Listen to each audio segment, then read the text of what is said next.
आपल्या सर्वांशी संवाद साधण्याची. आणि हा जो विषय आहे मार्केट लेड एक्सटेन्शन, हा खूप महत्वाचा विषय आणि सध्या परवलीचा शब्द झालेला आहे. या सेशन मध्ये आपल्या सर्वांचं स्वागत. आणि पहिल्यांदा मला वाटतं की या विषयावर जे मी सगळे सत्र आयोजित केलेले पाहिले, तर परीट सरांचं अभिनंदन करायला पाहिजे, रामेतीचं अभिनंदन करायला पाहिजे की त्यांनी फार अगदी व्यवस्थित विचारपूर्वक सगळे सेशन्स प्लॅन केलेले आहेत, चांगले चांगले स्पीकर्स निवडलेले आहेत. आणि हे सगळे जे तुम्ही विचार केला की पहिल्या दिवशी काय, दुसऱ्या दिवशी काय, तिसऱ्या दिवशीचे टॉपिक काय, sir these are all components of market led extension actually. म्हणजे तुम्हाला दुसरं काही बोलायचंच काम नाही, माझं एका मिनिटातच लेक्चर संपलेलं आहे. तर आता दिलेला वेळ आहे म्हणून काहीतरी बोलणं आहे तुमच्या समोर. तर ऍक्च्युअली माझा प्रयत्न असा असेल की काही बेसिक्स जे आहेत, मूलभूत मार्केट लेड एक्सटेन्शन बद्दल आपल्याशी संकल्पना म्हणून बोलावा, ॲज अ कन्सेप्ट. आणि हे काही नवीन नाहीये, तुम्ही आम्ही करत नव्हतो असं नाहीये. आपण बऱ्याच दिवसापासून मार्केट लेड एक्सटेन्शन करतो आहे, पण ते आता जास्त डोळसपणे करायचंय, जास्त जाणीवपूर्वक करायचंय, जास्त ऑर्गनाइज वे मध्ये करायचंय. एकट्या दुकट्या अधिकाऱ्यांनी इंटरेस्ट म्हणून केलं असेल आधी, तर ते तसं वेगळं आहे.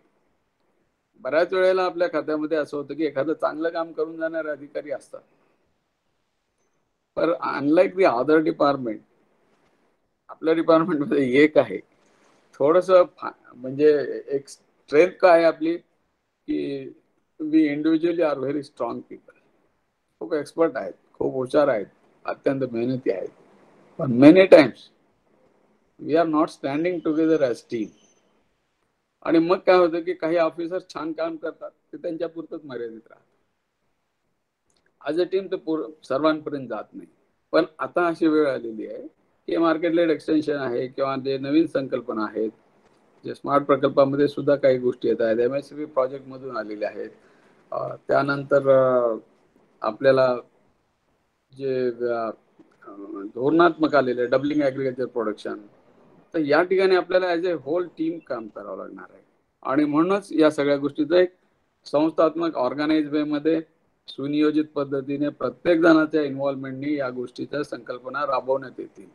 आणि that's why it will not be just म्हणजे की कोणाला तरी आवडले म्हणून मार्केट लेड एक्सटेन्शन करतोय, कोणाच तरी त्याच्यात नॉलेज आहे म्हणून तो जास्त करतोय, कोणाला ते फार त्रासदायक आहे म्हणून ते करत नाहीत, असं काही होणार नाही. Actually this is the need of the hour. आणि नीड ऑफ द आवर आज नाही, 2001 मध्ये FAO सांगितलं होतं, इथून जर पुढे ऍग्रिकल्चर प्रोडक्शन वाढवायचं असेल तर त्याच्यासाठी मेजर इन्सेंटिव्ह काय आहे? सबसिडी नाही आहे, कुठलाही सपोर्ट नाही आहे, तंत्रज्ञान नाही आहे. Major incentive will be improving agriculture marketing system. This was actually a finding of FAO study, not only in India but in all third world countries, किंवा विशेषतः भारतासारख्या देशामध्ये की जिथे आपण पाहिलं की इंडिपेंडन्स नंतर सिरियल्स अँड पल्सेस 6 टाइम्स वाढलेले, 600%,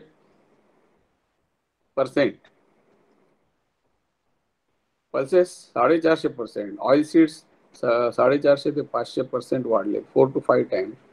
मग आता याच्यात इन्सेंटिव्ह काय पुढचा प्रोडक्शन वाढवण्यामध्ये? इन्सेंटिव्ह हाच आहे की they will get some marginal rate, some premium rates in the market. Then and then only this development will get sustained. त्या डेव्हलपमेंटला काहीतरी एक आधार मिळेल. आणि म्हणून त्यावेळेपासून जे आहे साधारणतः 20-22 वर्ष होऊन गेले की मार्केट लेड एक्सटेन्शन कडे लक्ष दिलं पाहिजे, असं आवश्यक आहे. बरं, हे काय आताच आहे का? नाही, अनेक खात्यांनी, आपण सुद्धा जवळपास 20 ते 25 वर्षांपासून याकडे काम करायला सुरुवात केलेली आहे. फक्त ह्या नवीन गोष्टी आहेत आणि आपल्या मॅन्डेटमध्ये, आपल्या कृषी विस्ताराच्या कार्यपद्धतीमध्ये आजही भर प्रोडक्शनचा राहणार आहे. आणि ते प्रोडक्शनचा भर राहणारच आहे प्रोडक्शनवर, परंतु त्याचबरोबर हे पण करायचं आहे. मग आता आपल्याला विस्ताराच्या संकल्पना आणि विस्ताराच्या बदलत्या संकल्पनामध्ये कृषीमध्ये होणारे बदल, ऍग्रिकल्चर सिनेरिओ जो चेंज होतोय त्यामध्ये होणारा बदल, शेतकऱ्यांच्या जीवनात जो होणारा बदल आहे, त्या अनुषंगाने आपल्या ऍग्रिकल्चर एक्सटेन्शन मध्ये बदल करावा लागतो ना. See, perhaps our job is mostly dynamic, unlike to the other departmental job. त्यांच्या ठराविक चाकोरी ठराविक डिफाईन वर्क आहे, संपलं. इथे सिच्युएशन इतकी चेंज होते आहे, सीझन बदलतोय, क्रॉप बदलत आहेत, क्रॉपचे चॅलेंजेस बदलत आहेत. कधी प्रोडक्शन जास्त आहे, कधी प्रोडक्शन कमी आहे, कधी पेस्ट आहे, कधी पाऊस जास्त आहे, कधी पाऊस नाही आहे, कधी क्रॉप फेल्युअर्स आहेत, कधी ग्लट इन द मार्केट आहे. या प्रत्येक ठिकाणी only technology may not be the answer. मग त्याच्याबरोबर काय करावं लागेल, त्याच्याबरोबर व्यवस्थापन करावं लागेल. आणि म्हणून आपण जर बघितलं तर आपण सगळेच जण आता हळूहळू काय म्हणतो की आमचा रोल काय बदलतोय, एक्सटेन्शन मध्ये ऍडवायझर किंवा मार्गदर्शन करण्यापेक्षा आपण we are becoming extension managers. आणि एक्सटेन्शन मॅनेजर म्हणलं की आपण अगदी कीड नियंत्रणाला आता नियंत्रण म्हणण्यापेक्षा पेस्ट मॅनेजमेंट म्हणतोय, IPM इंटिग्रेटेड पेस्ट मॅनेजमेंट. पाणलोटाला पाणलोट व्यवस्थापन म्हणतो, पाणलोट विकास नाही म्हणतो. सो मॅनेजमेंट हे जे आहे त्याच्यामध्ये technical, managerial, administrative, social, financial सगळ्या ऍस्पेक्टचा समावेश होतो. म्हणून दॅट इज मॅनेजमेंट. आणि आपल्याला सुद्धा या दृष्टीने ऍग्रिकल्चरचा विकास करायचा असेल तर आपल्याला ICM इंटिग्रेटेड क्रॉप मॅनेजमेंट म्हणजे नॉट ओनली प्रत्येक पिकाचं उत्पन्न कसं वाढवायचं तिथपर्यंत नाही, तर त्याचं मार्केटिंग कसं करायचं हे पण त्यामध्ये यावंच लागेल, त्याचा अंतर्भूत करावा लागेल सगळा भाग. तर या दृष्टीने आपण एक बेसिक संकल्पना विस्तारामध्ये कशा बदलत गेल्या ते बघूया. आणि हे का करावं लागतंय, ॲग्रीच्या मार्केटिंग सिस्टमचा अभ्यास करावा लागेल, त्या सिस्टम प्रमाणे शेतकऱ्यांना माहिती द्यावं लागेल. आज तर पहिली गोष्ट ॲग्रीकल्चर मार्केटिंग सिस्टम ही जी आहे समजून घेणं अवघड आहे, आवाक्याच्या बाहेर आहे कुणाच्या आहे. तर it is a very very huge system. कुठल्याही इतर प्रॉडक्टच्या मार्केटिंग सिस्टम पेक्षा अतिशय कॉम्प्लिकेटेड आणि अतिशय मोठी असलेली सिस्टम आहे आपल्या देशामध्ये, आपल्या राज्यामध्ये. म्हणजे जर आपण बघितलं की प्रायव्हेट ट्रेड जो आहे हा डायरेक्ट मार्केटिंग फार्मर कंझ्युमर काहीच नाही, शेतकऱ्याने आणलंय आणि प्रत्यक्ष ग्राहकाला विकलंय हे निग्लिजिबल आहे. मग कुठे जातो ते, हा सगळा जो आहे 85% ऑफ द सेल जो आहे हा थ्रू रेग्युलेटेड मार्केट मधून होतो, म्हणजे बाजार समिती वगैरे. 85% जे आहे आमचा 27,294 रुरल पिरियडिक मार्केट भारतामध्ये. आणि तिथल्या फॅसिलिटीज ज्या आहेत ट्रेडिंगच्या त्या एकदमच काही नाही आहेत. आपण बघतो ना, बघा तुम्ही आठवडे बाजारात जाऊन, पाऊस येतोय, पावसामध्ये लोक बसलेले विक्री करतात, बसायला जागा नाहीये, त्यांच्या खालून पाणी जात आहे, त्यांना सावलीची व्यवस्था नाहीये. प्रत्येक वेळेला कुठेतरी रस्त्याच्या कडेला बसणार आणि त्यांना कोणीतरी उचलणार तिथून. तर अशा प्रकारच्या स्थितीमध्ये periodic market, rural periodic market चालत राहतं. आणि जे 7,161 मार्केट यार्ड किंवा सब मार्केट यार्ड्स आहेत हे सुद्धा अपुरे पडतात आणि त्याच्यामध्ये सुद्धा पूर्ण सुविधा नाही आहे. आता बघितलं MSME प्रकल्पात आपल्या 400 बाजार समित्यांमध्ये आपण सुधारणा आणण्याचा प्रयत्न केला, त्याच्यामध्ये मॉडर्नायझेशनचा आणण्याचा प्रयत्न केला, हे सगळं आहे. तर हे सगळं असताना मग काय होतं, या परिस्थितीचा लॅक ऑफ प्रॉपर हँडलिंग, शेतकऱ्याच्या शेतापासून ते पार ग्राहकापर्यंत जाईपर्यंत. आणि याच्यामुळं फळे आणि भाजीपाल्यामध्ये 30% लॉसेस, फूड ग्रेन्स मध्ये 7% लॉसेस. म्हणजे असं समजू नका की फळे आणि भाजीपालाच नाशवंत आहे आणि गव्हाला काही होणार नाही, असं नाही. गव्हाला होतं, हरभऱ्याला होतं, ज्वारीला होतं, त्याच्यामध्ये तुरीला लॉस आहे, 7% ग्रेन्स आहे, आणि 10% लॉसेस इन स्पायसेस. हे जे आहे हे they are lost before reaching the customer.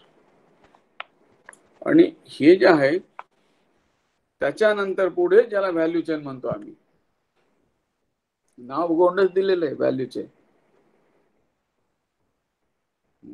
म्हणजे मला सांगायचं त्यात मूल्यवर वृद्धी होते का मूल्य कमी होते हेच कळत नाही. कारण in value chain the losses in India are 50,000 crores. हे कशात आहे? हे जे आहे इनइफिशियंट मार्केटिंग चेन मध्ये आहे. आता हे सगळं आहे, याचा कोणावर ताण येऊ लागलाय? त्याचा ताण शेतकऱ्यावर येतोय. हे नुकसान मधले कोणी स्वतःवर घेणार नाहीये, मग नुकसान शेतकऱ्यावर येणार आहे. तर त्यासाठी स्टोरेज ऑफ फार्म प्रोड्यूस मध्ये, ग्रेडिंग मध्ये, वेगवेगळ्या प्रोसेसिंग मध्ये अडचणी आहे, स्टँडर्डायझेशन बरोबर नाहीये. तर हे सगळं आपल्याला अनेक नवीन सुधारणा काय इतर वक्त्यांनी छान सांगितलं की त्याच्यामध्ये काय काय बदल होत आहे. तर त्याच्यापेक्षा म्हणून मी आता आपल्याला काय करायचं, मग या सगळ्या पार्श्वभूमीवर की बाजाराची माहिती नाहीये, बाजारभाव कधी वाढतात कधी कमी होतात, ते का वाढतात का कमी होतात माहित नाही, तिथले प्राइसेस कशा ठरतात, ऑप्शन कसे होतात, अरायवल्स कसे आहेत, काहीच माहित नाही. सो मार्केट इंटेलिजन्स जे आहे त्याच्याबद्दल व्यवस्थित उपलब्धता नसले, मार्केटिंगचे फंक्शन जे आहेत वेगवेगळे ते माहीत नसते, सप्लाय चेन मध्ये कोण मेजर गोष्टी आहेत ते माहित नाही. ह्या सगळ्या पार्श्वभूमीवर आपल्याला सांगितलं जातं की मार्केट लेड एक्सटेन्शन करा, आणि म्हणून हे बोललो. वास्तविक जे आहे ते सुरुवातीला यासाठी. आता आपल्याला काय काय करावं लागणार आहे? जेव्हा तुम्हाला एक्सटेन्शन वर्कर म्हणून तुम्ही काम करतायत, तर त्यावेळेला in relation to the agricultural marketing आपला पहिला येईल की स्वॉट अनालिसिस ऑफ द मार्केट करावं लागेल. तुम्ही ज्या भागात आहात तिथल्या मार्केटच्या काय स्ट्रेंथ आहे, तिथल्या मार्केटमध्ये कुठल्या गोष्टी चांगल्या आहेत, शेतकऱ्याच्या फायद्याच्या आहेत, आणि त्याचबरोबर विकनेसेस काय आहे, अडचणी काय, त्याच्यामध्ये संधी काय आहे याचा विचार करावा लागेल, आणि त्याचबरोबर थ्रेट्स काय आहेत याचा विचार करावा लागेल. आता हे सगळं आपल्याला या सेशन मध्ये पूर्ण डिटेल नाही सांगणार, फक्त आपल्याला या सेशन मध्ये बघायचं की मग आपला रोल असा कशासाठी आहे, का आहे.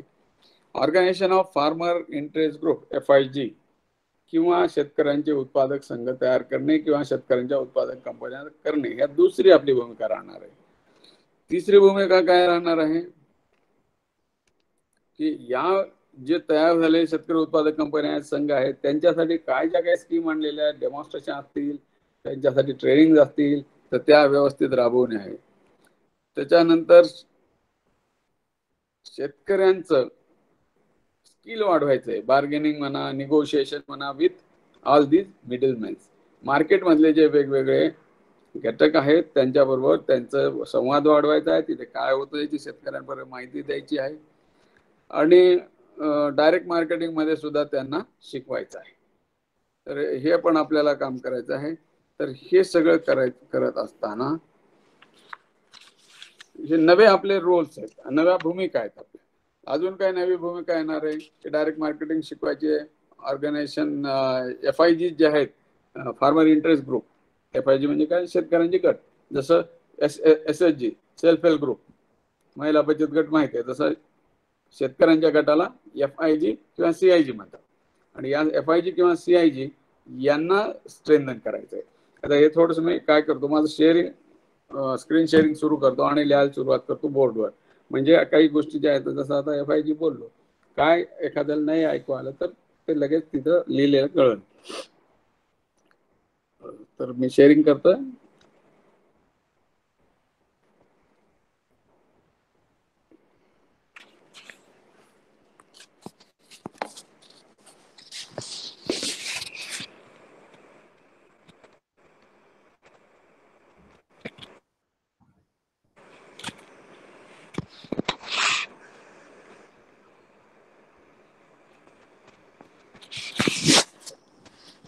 आता माझा आवाज येतोय का, ते लिहितंय ते दिसतंय का, एवढं सांगायचं.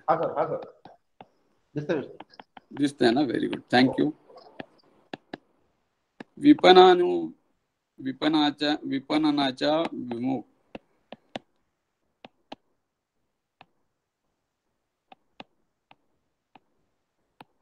कृषी विस्तार कार्य. मराठीत अजून कठीण जातं नाही का. तर हे असं या सेशन मध्ये मी जे आपलं चालू आहे की नवीन भूमिका काय, कृषी विस्तार, त्याच्यामध्ये नवीन भूमिका काय. आता नवीन भूमिका येतात का? येस. आजपर्यंत नाही आल्या का? मार्केटचं म्हणून आपण काय समजतो, येस. विस्ताराचे जे अप्रोच आहेत ते अप्रोच कसे आले? ॲग्रिकल्चर एक्सटेन्शनचे अप्रोच. एक्सटेन्शन अप्रोच मध्ये आपण जे काही काम करतो आहे तर 2-3 अप्रोच आहे. एक, शेतकऱ्याला जायचं आणि भेटायचं, फेस टू फेस कॉन्टॅक्ट. जसं T&V सिस्टम होती, किंवा आपण आताही जातो शेतकऱ्याला जाऊन भेटतो, हे राहणारच आहे, फक्त त्याची स्पीड कमी आहे. म्हणून आपल्याला काय झालं आता दुसरं एक, आपल्याला ग्रुप कॉन्टॅक्ट, की अनेक शेतकऱ्याला जायचंय, आपला कृषी विस्तार कार्यकर्ता आहे, तो जाईल आणि भेटेल आणि 8-10 शेतकऱ्यांना एकदाच भेटेल. आता यात सुद्धा T&V मध्ये हेच होतं की एक विस्तार कार्यकर्ता आहे, कॉन्टॅक्ट फार्मर्स नेमलेले आहेत, आयडेंटिफाय केलेले आहेत, त्यांना तो 10 लोकांना सांगेल आणि तिथून ते लोक पुढे 10 लोकांना परत सांगतील. अशा प्रकारे ह्याचा विस्तार होईल. इथे काय आहे, इथे ग्रुप्स तयार करायचे, कारण इथे they were the individual. Now these people will be form, किंवा एकमेकांना बांधून घेतलेले आहेत एकातली, तरी ही माहिती जी आहे या यांच्यापर्यंत जाईल, इकडे जाईल, इकडे जाईल, आपोआप जाईल. ते हे जे आहे ग्रुप कॉन्टॅक्ट, या ग्रुप कॉन्टॅक्ट करून त्यांना विस्तार माहिती द्यायची. याला काय म्हणतात? याला म्हणतात ग्रुप लेड एक्सटेन्शन.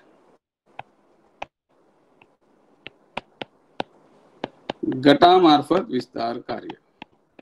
आता हे ग्रुप लेड एक्सटेन्शन करत असताना किंवा व्यक्तिगत पातळीवर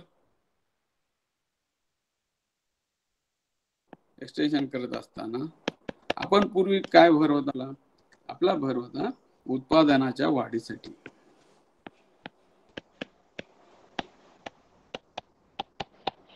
पारंपरिक एक्सटेन्शन मध्ये काय की उत्पादन वाढीसाठी प्रयत्न, हे ट्रॅडिशनल किंवा आपल्या पारंपरिक असायचं. तर याच्यातच काय झालं, आता तुम्ही व्यक्तिगत करा किंवा ग्रुप लेड करा, पारंपरिक मध्ये उत्पादन वाढीसाठी, आता निव्वळ नफा वाढीसाठी विस्तार कार्य.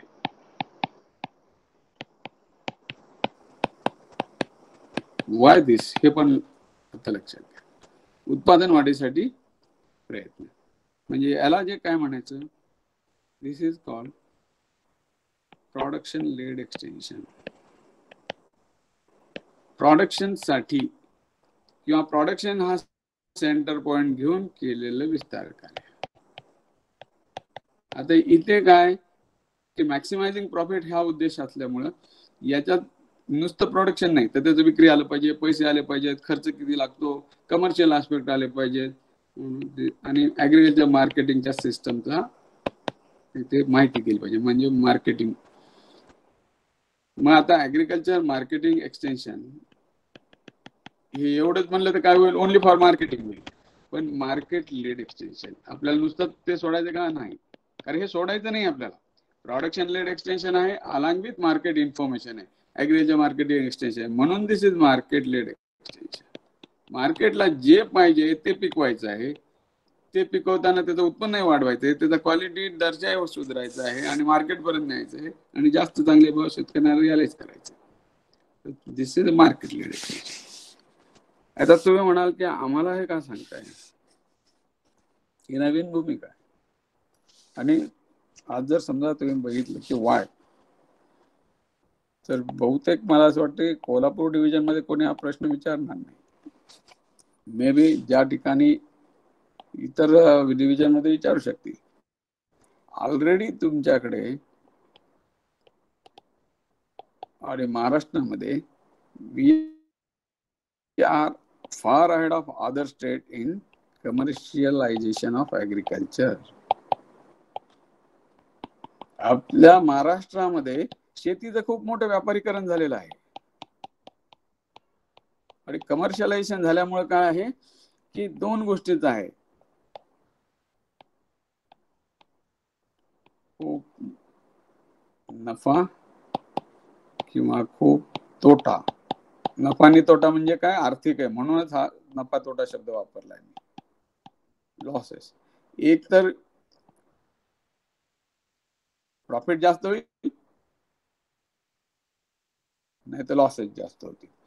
कारण कमर्शियलायझेशन आहे महाराष्ट्रात. बघा तुमच्याकडे तर किती आहे कोल्हापूरमध्ये, म्हणजे त्यातल्या त्यात महाराष्ट्रातले काही जिल्हे जे आहेत, तर समजा तुम्ही, आपण सीडॅप करतो ना, सीडॅप करून काय आहे, नुसते फक्त कपाटात ठेवायचे का? जरा त्या सीडॅपवर नजर टाका, बाकी काहीच बघू नका सीडॅपचं. सीडॅप मध्ये एक बघा की तुमच्या तुमच्या जिल्ह्याचा ग्रॉस व्हॅल्यू ऍडेड काय आहे शेती क्षेत्रातून आणि त्याच्या अलाइड सेक्टर मधून किती संपत्ती तयार झाली आहे आणि ती ग्रॉस व्हॅल्यू आपल्या राज्याच्या देशाच्या इकॉनॉमीमध्ये वाढलेली आहे. तर असं दिसेल की जसं आता पाहिलं तर महाराष्ट्रामध्ये काही जे जिल्हे आहेत, जसं नाशिक आहे, अहमदनगर आहे, कोल्हापूर आहे, टू सर्टन एक्सटेंट औरंगाबाद आहे, या जिल्ह्यांचं जे जीबी आहे ना, हे इतर अनेक जिल्ह्यांच्या जीबीपेक्षा 1.5 किंवा दुप्पट जास्त आहे. Mainly because commercial crop. नाशिकमध्ये सगळं द्राक्ष आहे, द्राक्षामधून येणारा पैसा, आणि ते जर विचार केला तर एकेका गावामध्ये जे चाललेलं आहे ते कदाचित दुसऱ्या राज्याच्या पूर्ण एंटायर डिव्हिजन मध्ये जनरेट होत नसेल, एवढा रेव्हेन्यू तिथून जनरेट होत आहे. So when lot of revenue generated आणि कमर्शियलायझेशन इज डन, तर त्यात दोन्ही आहे ना, धोका पण आहे, रिस्क फॅक्टर वाढला ना. महाराष्ट्रातल्या शेतीमध्ये रिस्क फॅक्टर ऑलरेडी वाढलेला आहे बिकॉज ऑफ दी कमर्शियलायझेशन, आणि हा फॅक्टर जो आहे, म्हणून farmer need more support on marketing information. फक्त जर आमच्याकडे हुलग, मटकी, ज्वारी, बाजरी असे करोडो पीक असते तर कदाचित शेतकऱ्यांना आम्हाला मार्केट लेड एक्सटेन्शन करण्याची गरजही राहिली नसते. त्याच्यात उपयोग नाही असं नाही आहे. आता आमच्या भागात एक आहे, काही नाही अगदी दुष्काळी परिस्थितीत एक पीक आणलं, ओवा, आणि ओव्यातून अनेक गावांमध्ये 30-40 गावांमध्ये भरपूर पैसा येऊ लागला. मी बघितलेलं आहे की आहे की ज्याच्यामध्ये दुष्काळी जिल्हा आहे आणि it is non for construction labour. तिथून सगळे लोक जे आहेत कन्स्ट्रक्शन लेबर म्हणून मुंबईला किंवा सिकंदराबादला निघून जातात.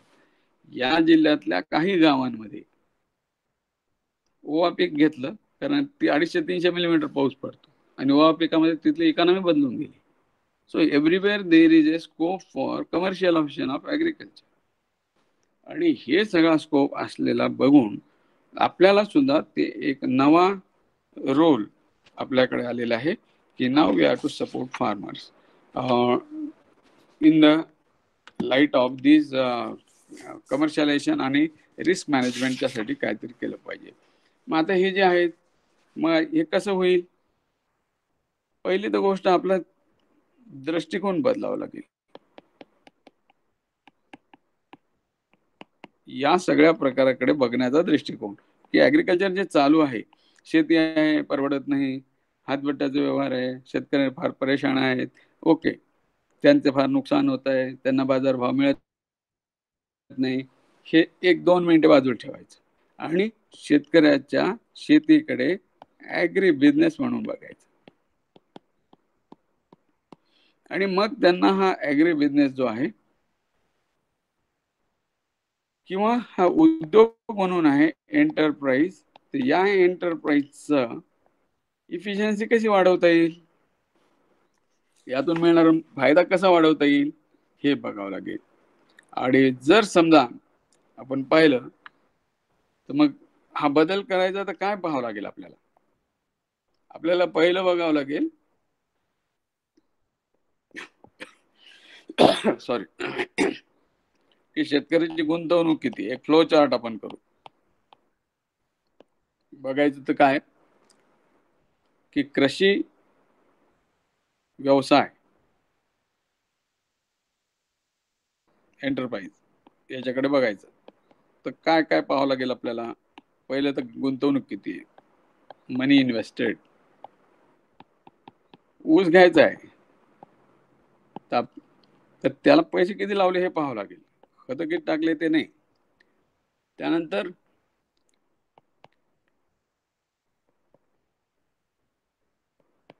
काय, कशाचे, कोणत्या पिकाचे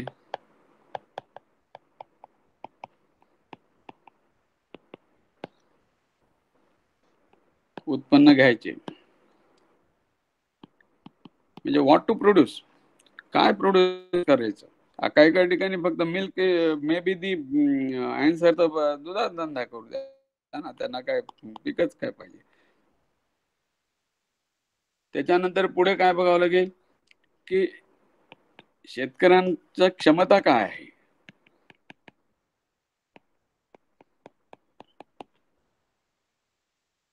कोणता एंटरप्राइज सांभाळण्याची आहे, आर्थिक क्षमता कोणती आहे, तांत्रिक क्षमता कोणती आहे, त्यांची मॅनेजरियल हे काय आहे, हे सगळं आपल्याला बघावं लागेल, शेतकऱ्यांची क्षमता. आता तुम्ही म्हणाल की हे का, तर हे एवढ्यासाठी की जर समजा औरंगाबादमध्ये जर आम्ही स्ट्रॉबेरी लावा म्हणलं, खूप आहे, जमेल का ते? नाही. तर एवढंच काय की इथं अजून काही लोक तर असं पण बघतात की अश्वगंधाची शेती करू लागली. सगळ्यांसाठी पॉसिबल आहे का? नाही. काय शेतकऱ्यांची क्षमता आहे तर ते बघता येईल. त्याच्यानंतर एकदा क्षमता पाहिली, ऍग्रिकल्चर व्यवसाय सुरू झाला की मग मात्र इथे कोणते तंत्रज्ञान वापरायचे त्याचा निर्णय घ्यावा लागेल. हे निर्णय झाल्यानंतर एक एक बिझनेस सारखा सगळा विचार करावा लागेल.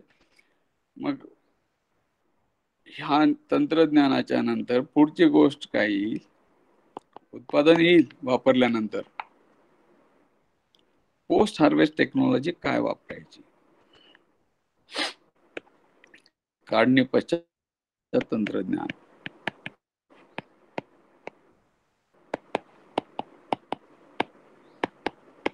हे एक राहील.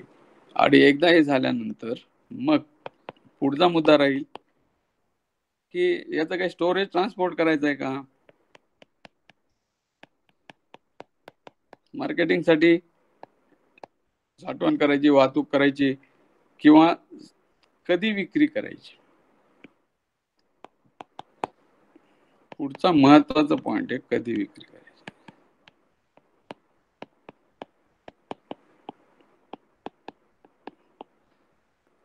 वेन म्हणजे टायमिंग ऑफ मार्केट, हे महत्वाचं आहे. When to sell. आणि दुसरं कुठे विक्री करायची.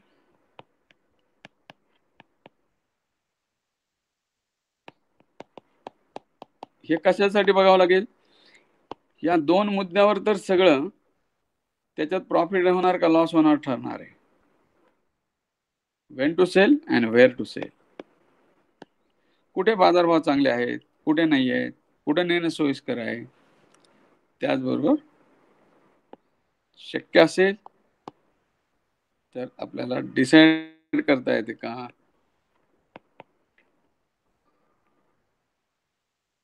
कोणत्या बाजारभावामध्ये विक्री करायची.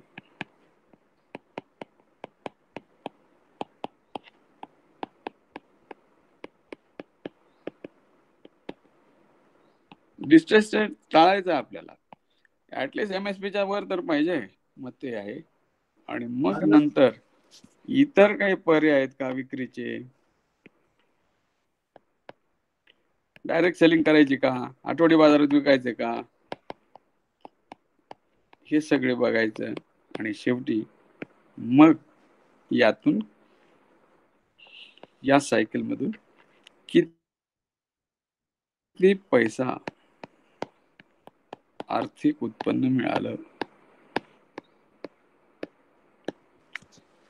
म्हणजे साधारण जर तुम्ही जर बघितलं तर हे कसं आहे,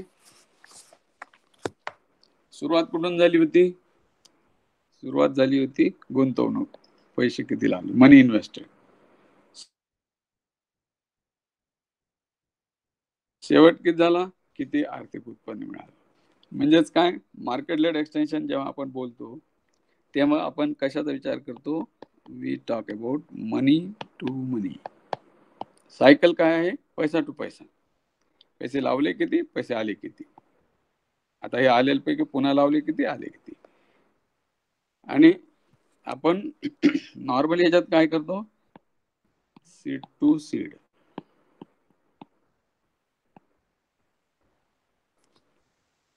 तर हे सगळं जे आहे याची एक आपण तुलना करूया की मार्केट लेड एक्सटेन्शनचा हा जो अप्रोच आहे, ऍक्च्युअली ही पॅराडिम शिफ्ट कशी आहे.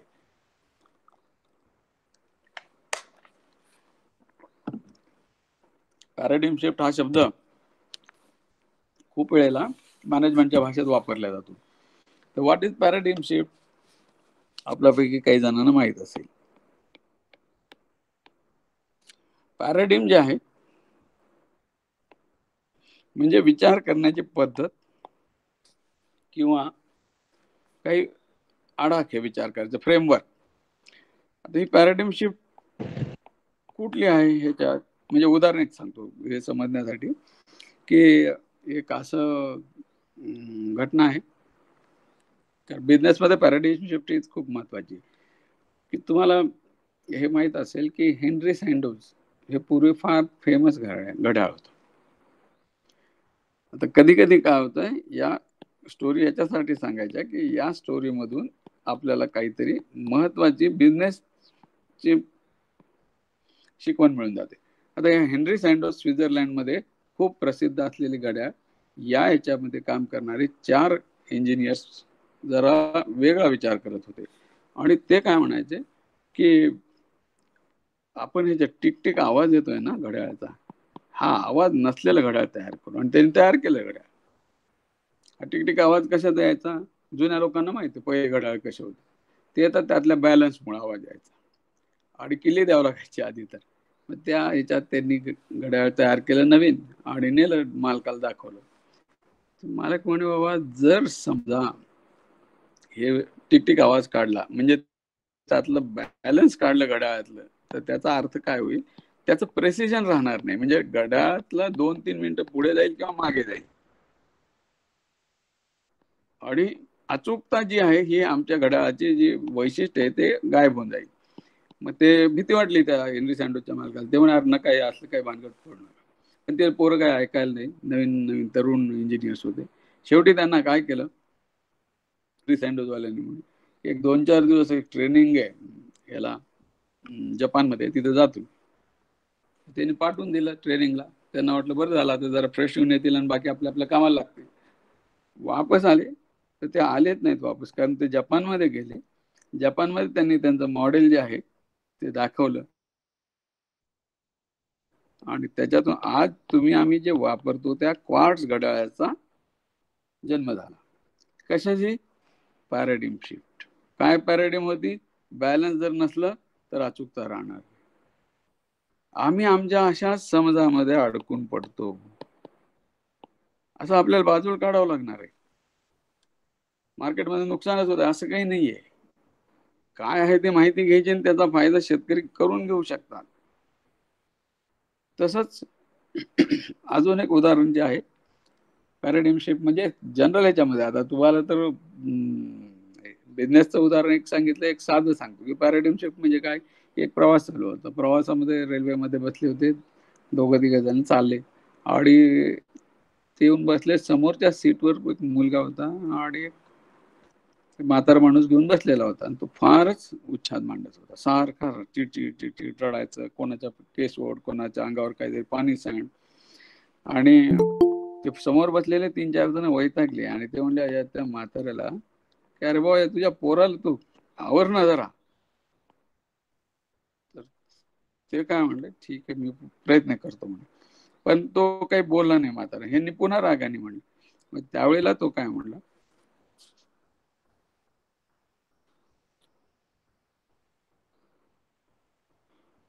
तेव्हा त्यांनी सांगितलं की इफ दिस इज हॅपनिंग, तुम्ही परत शेअर स्क्रीन करतो. कोणीतरी शेअरिंग स्क्रीन केल्यामुळे ते थांबलं आहे. तर आवाज तर येत असेल ना मला? काय येतो. हा, तर तिथे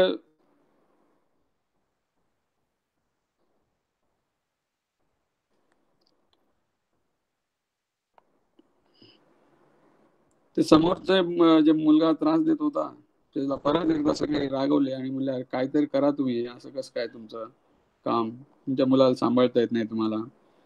आणि मग नंतर तो काय म्हणला, ठीक आहे, राजा अशी स्थिती आहे म्हणे की हे जे मूल आहे ना, याची आई कालच एक्सपायर झाली म्हणे. आणि आता त्याला मी घेऊन चाललेलो आहे. तिचे वडील येत आहेत आणि आम्ही आता जे आहे तिला दवाखान्यातनं परत घ्यायला चाललेलो आहे, सगळं ते पुढचं सोपस्कार करण्यासाठी.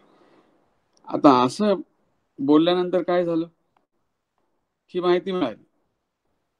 त्याच्यानंतर हे जे समोर बसलेलं मूल आहे, हे त्रास किती देत होतं तरी या माणसांना तो त्रास वाटतच नव्हता. कारण ह्यांच्या लक्षात आलं की अरे नाही, याला आता सध्या काही डिस्टर्ब करू नका, जाऊ द्या, याची स्थिती वेगळी आहे. तर हे कशातून आलं, दिस इज पॅराडिम शिफ्ट. याचा वाढणारा त्रास नाहीच आहे. आज शेतकऱ्यांना किंवा आम्हाला जे वाटतंय की मार्केटचा एक भागुलभू आहे. आज तुम्ही बघा, या ट्रेनिंग मध्ये तुम्हाला लक्षात येईल, खूप एक आत्मविश्वास आला असेल ट्रेनिंग मधून की नाही, जर आम्ही अभ्यास केला तर याच्यामध्ये सुद्धा we can contribute and help farmer in a better way. तर त्याचप्रमाणे आपला सुद्धा पॅराडिम बदलावं लागेल की this is not my job, असं नाही, हे आमच्यासाठी नाही. उलट मी तर सांगतो की आपल्यालाच करणं भाग आहे. याचं कारण सांगतो साहेब, मी जॉबमध्ये असताना पण विचार करत होतो की why it is being taught to the agriculture department only every time. The agri department's officers आणि स्टाफ, फील्ड ऑफिसर, या सगळ्यांमध्ये एक वैशिष्ट्य आहे, जे वैशिष्ट्य कोणी लक्षात घेत नाही. जे ना आपले साहेब लोक घेतात ना, बाहेरचे लोक तर दूरच राहिले. काय वैशिष्ट्य आहे, you all have a inclination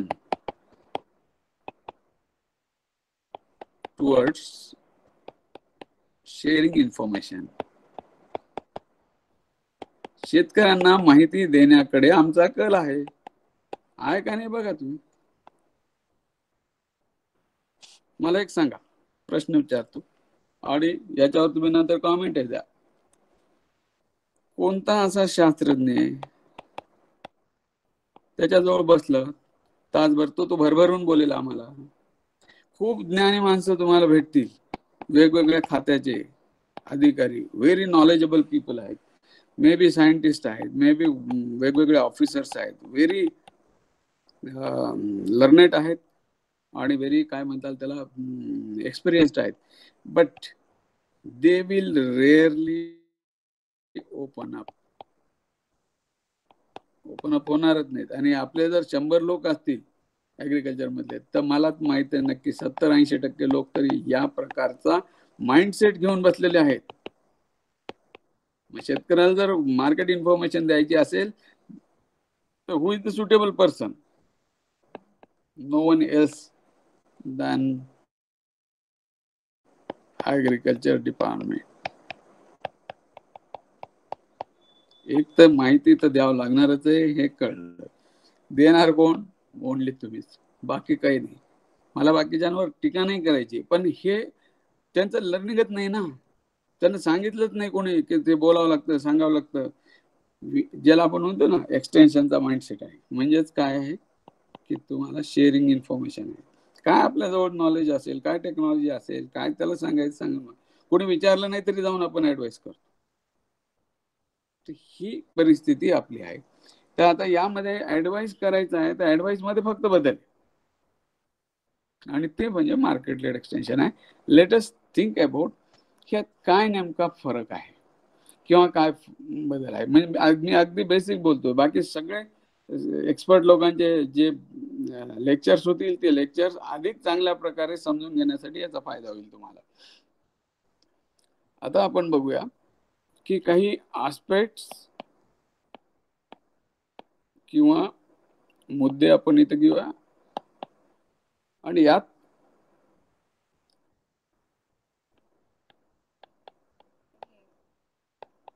उत्पादन वाढीसाठी पारंपरिक विस्तार कार्य,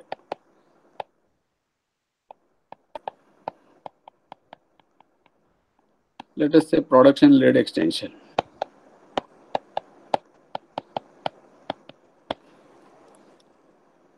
या ठिकाणी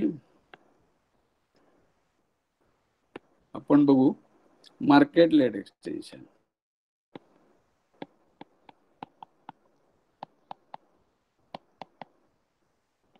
बाजाराभिमुख किंवा विपणनाभिमुख विस्तार कार्य. आता पहिला मुद्दा कोणता आहे जर आपण बघितलं की ज्याच्यामध्ये फरक आहे. पहिला मुद्दा आपण काय की उद्दिष्ट काय आहे, पर्पज. या इथे आपला ट्रान्सफर ऑफ टेक्नॉलॉजी, तंत्रज्ञान प्रसार. आम्हाला बाकी काही माहित नाही, टेक्नॉलॉजी आली आमच्याकडे, आम्ही देऊन टाकली. त्यानंतर इकडे काय आहे,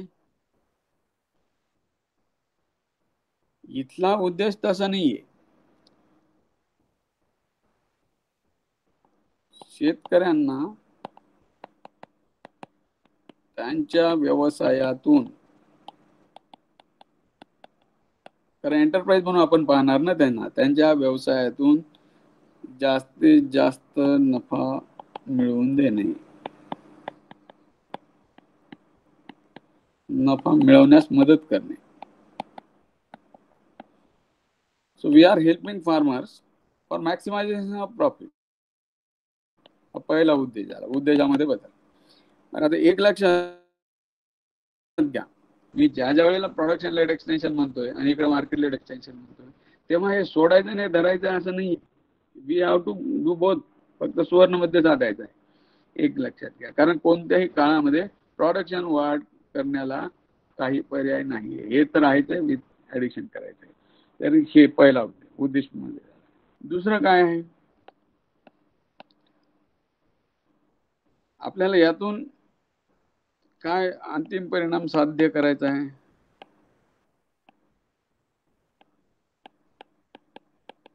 एंड रिझल्ट काय पाहिजे यामध्ये आपल्याला.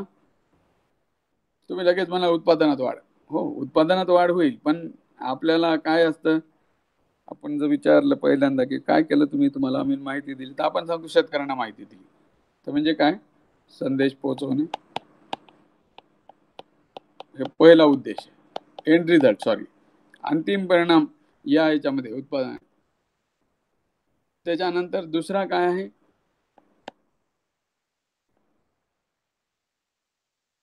तंत्रज्ञानाचा अवलंब वाढवणे. आता त्या तंत्रज्ञानाच्या अवलंबामधून उत्पादनात वाढ होईल, ते पुढचं झालं. पण तंत्रज्ञानाच्या संदेश पोहोचवला आहे आणि तंत्रज्ञान अवलंब वाढला आहे.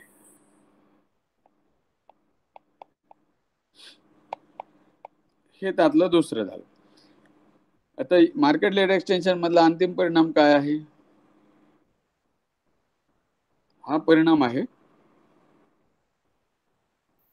की हाय रिटर्न्स. हाय रिटर्न्स कशातून येतील, हाय रिटर्न्स येतील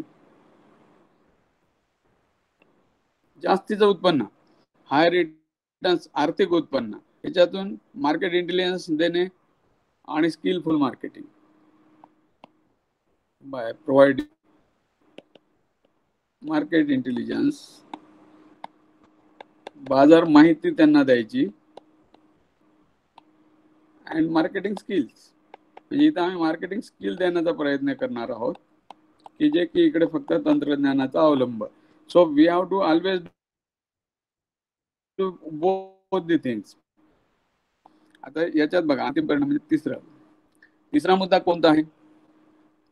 तिसरा मुद्दा आहे की आम्ही शेतकऱ्याकडे कोणत्या नजरेने बघतो.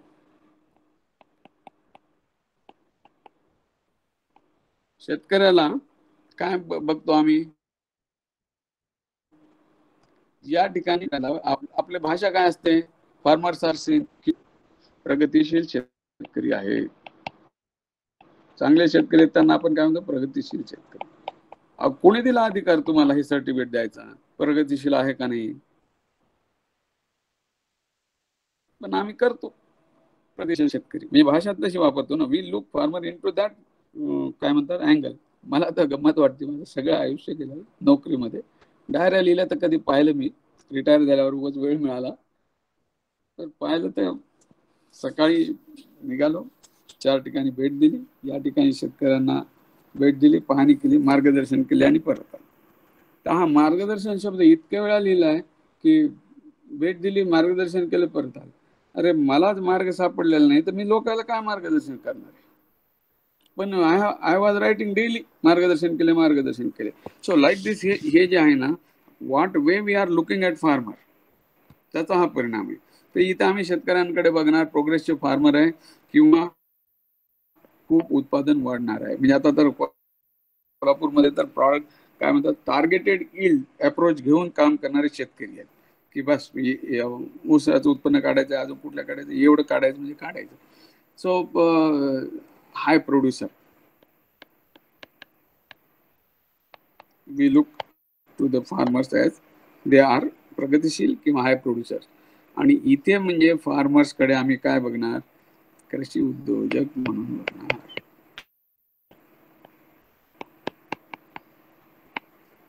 शेतकऱ्यांकडे बघण्याचा आमचा दृष्टिकोनच बदलणार आहे. चौथा मुद्दा कुठला आहे? यस, या ठिकाणी आमचा फोकस काय आहे? आता फोकसच शब्द वापरतो, भर म्हणू आपण त्याला, किंवा प्राथमिकता. तर फोकस हा आहे की इथे सीड टू सीड आम्ही बघतो.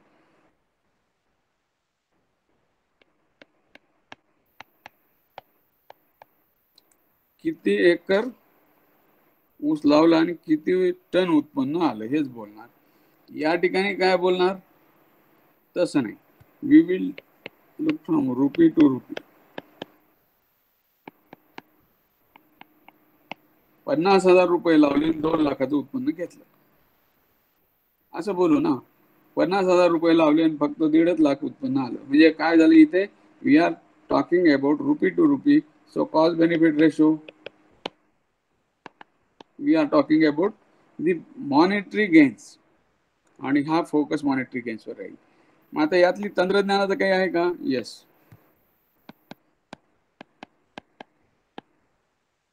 तंत्रज्ञान कोणतं आहे? नेहमी इथे आमचं काय होतं, या ठिकाणी आमचं package of practices,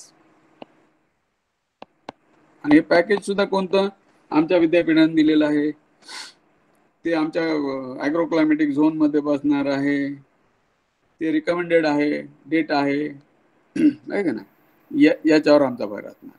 farming situation म्हणला कोणतं पाहिजे आहे, इथे आम्हाला काय पाहिजे, इथे आमचं तंत्रज्ञान पॅकेज ऑफ प्रॅक्टिसेसवर मर्यादित राहणार नाही, फक्त खत बियाणे औषधं नाही. इथं आमचं तंत्रज्ञान असेल की डायव्हर्सिफाईड असेल, म्हणजे विविध उत्पन्नाचे मार्ग, म्हणजे यालाच काय आपण शेती व जोडधंदे, याला आपण काय म्हणतो सध्या फार्मिंग सिस्टम्स. वेगवेगळ्या फार्मिंग सिस्टम्स आहेत.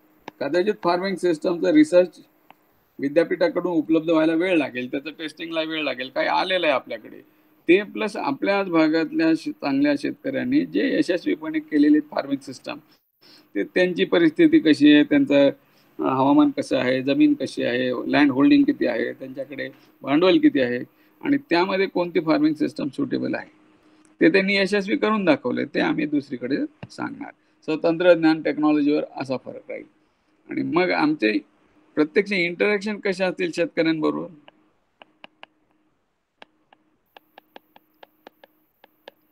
कोणत्या प्रकारचा संवाद असेल आमचा, या इथे काय आहे, संदेश. आम्ही काय म्हणणार, शेतकऱ्याला संदेश देणार आहे ना, आपलं फोर्टनाईटली वर्कशॉप आहे, महिन्याचा संदेश आहे, संदेश देणार.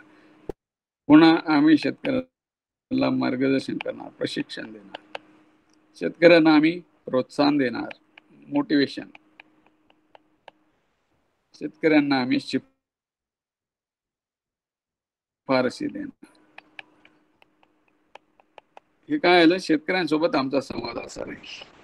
संदेश देतोय, प्रशिक्षण देतोय, प्रोत्साहन देतोय, शिफारसी दे, रिकमेंडेड. काय रिकमेंडेड आहे तेवढं सांग. खतं कोणतं द्यायचं रिकमेंडेड आहे बघू द्या, विद्यापीठ डायरी बघू द्या, सांगू द्या.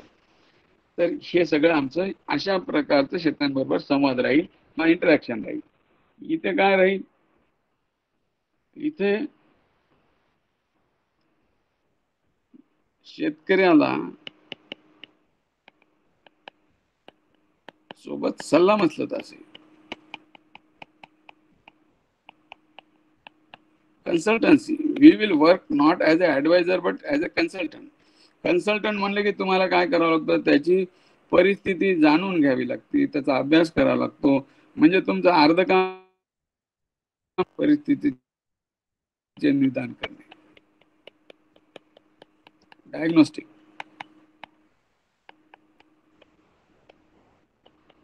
आता बघा ना, आपण या ठिकाणी कोणत्या प्रकारे आहोत, इथे प्रिस्क्रिप्शन घेऊन चाललो, प्रिस्क्रिप्टिव्ह. पण मला सांगा, कुठलाही डॉक्टर आहे तो डायरेक्ट प्रिस्क्रिप्शन कधी देतो का? चांगला डॉक्टर आहे तो नाही, तो आधी बघेल, तपासणी करेल, त्याच्यानंतर काय आवश्यक आहे त्याप्रमाणे तो देईल. तसं इथे डायग्नोशन, निदान करायचं आहे, परिस्थिती काय आहे, प्रॉब्लेम काय आहे, त्याला काय पाहिजे, त्याच्या शेतात काय होऊ शकतं, आणि मग सल्ला मतलब करायचे. सो शेतकऱ्यांबरोबर आमचा जो संवादाचा स्तर आहे हा अशा प्रकारचा बदल असेल. पुढे काय आहे, लिंकेज. या ठिकाणी कोणत्या आमच्या ज्या लिंकेज होत्या,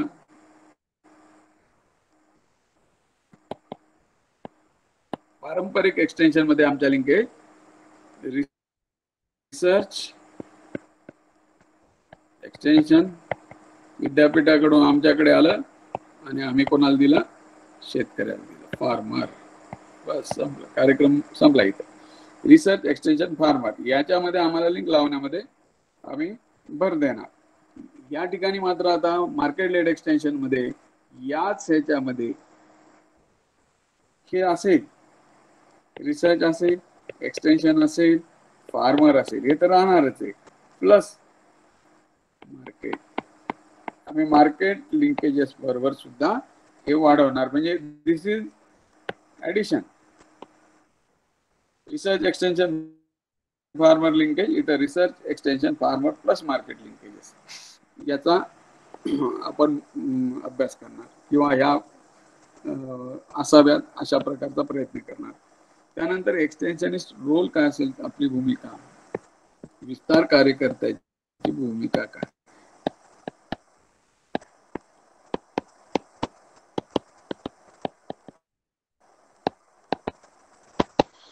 ही जी भूमिका असणार आहे, ही भूमिका असेल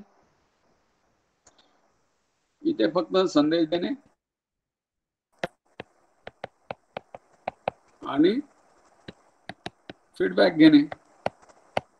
अवलंब केला आमच्या तंत्रज्ञानाचा, काय वाटलं, फार तर फार यशोगाथा तयार करणे.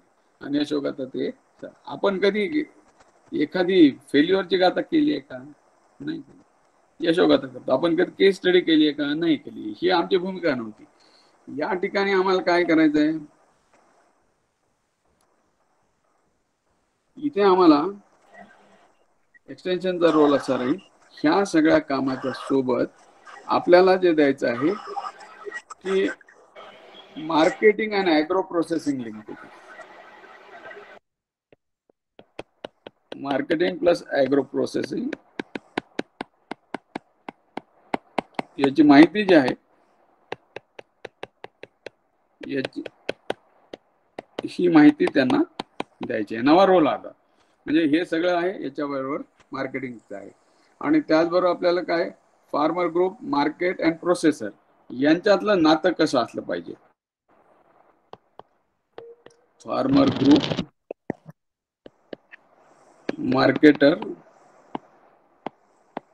आणि प्रोसेसर या तीन एजन्सी मधले नातेसंबंध कसे असावे, त्यात दरवेळेला एकमेकांवर कुरघोडी नाही परंतु समन्वय कसा असावा, हा पण फायदा मिळवण्याचा प्रयत्न करणारे फार्मर ग्रुप म्हणजे एकत्र आहेत, शेतकरी आहेत, त्यांनी पण त्यांचं नुकसान टाळायचं आहे.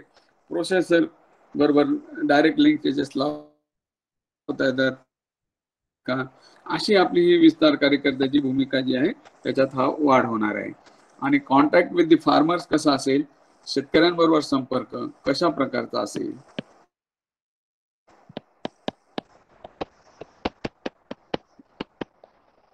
या ठिकाणी खूप वेळेला आपण जे आहे व्यक्तिगत पातळीवर सुद्धा करतो, पण इथे नॉट नेसेसरीली, म्हणजे व्यक्तिगत पातळी तर सोडा, आता आपल्याला FIG फार्मर इंटरेस्ट ग्रुप किंवा कमोडिटी इंटरेस्ट ग्रुप मार्केटिंगसाठी आलेला एखादा गट आहे, किंवा फार्मर प्रोड्युसर कंपनी आहे, फार्मर प्रोड्युसर ऑर्गनायझेशन आहे, म्हणजे इथे आम्ही समूहाला ऍड्रेस करतो की सगळे मिळून एकत्र काम करा.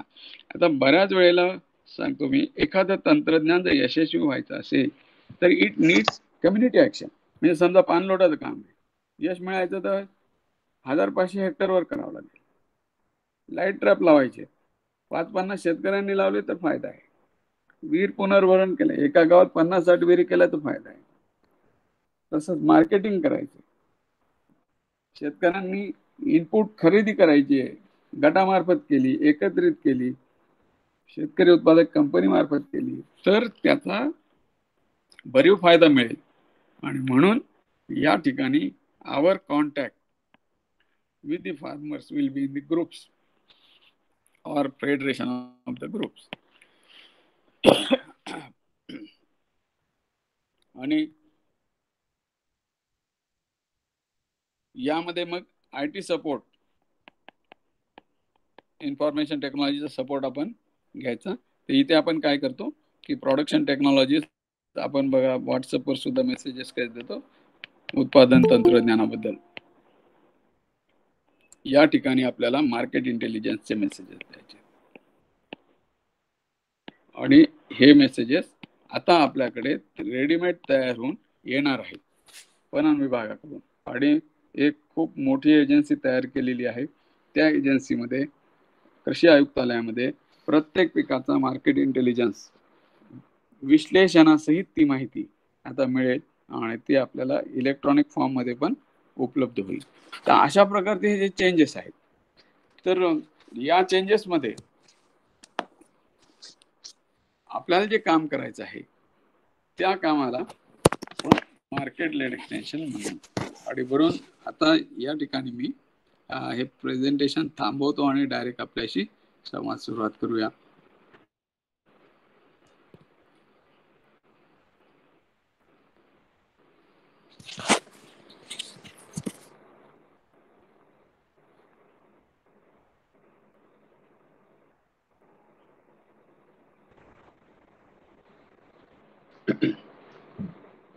तर आता हे मी तुमच्या पुढे काही कंपॅरिझन करण्याचा प्रयत्न केला की पारंपरिक एक्सटेन्शन प्रोडक्शन लेड काय, मार्केट लेड एक्सटेन्शन काय. मग मार्केट लेड एक्सटेन्शन मध्ये सगळ्यात मोठा फरक कोणता आहे की टेक्नॉलॉजी ट्रान्सफरचा जशी माहिती देत होतो आता मार्केट इंटेलिजन्सची माहिती आहे.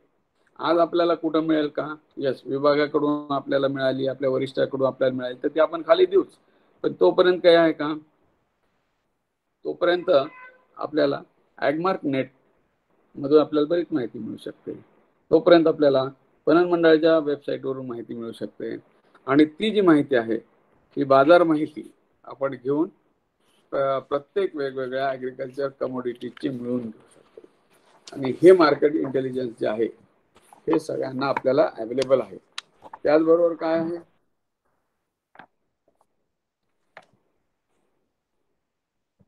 हे मार्केट इंटेलिजन्स मध्ये आपल्याला NCDX.com वगैरे ते सुद्धा आता तुम्हाला वेगवेगळे जे लेक्चर्स आहेत त्याच्यामध्ये त्या प्रकारचे किंवा वायदे बाजारावर सुद्धा एक सत्र आहे. तर त्यातूनही समजेल की वायदे बाजारामध्ये फॉरवर्ड सौदे कसे चाललेले आहेत आणि त्या सौद्याचा अर्थ आणि त्याच्यावरून एक सध्या बाजारात असलेली माहिती कशी मिळू शकेल.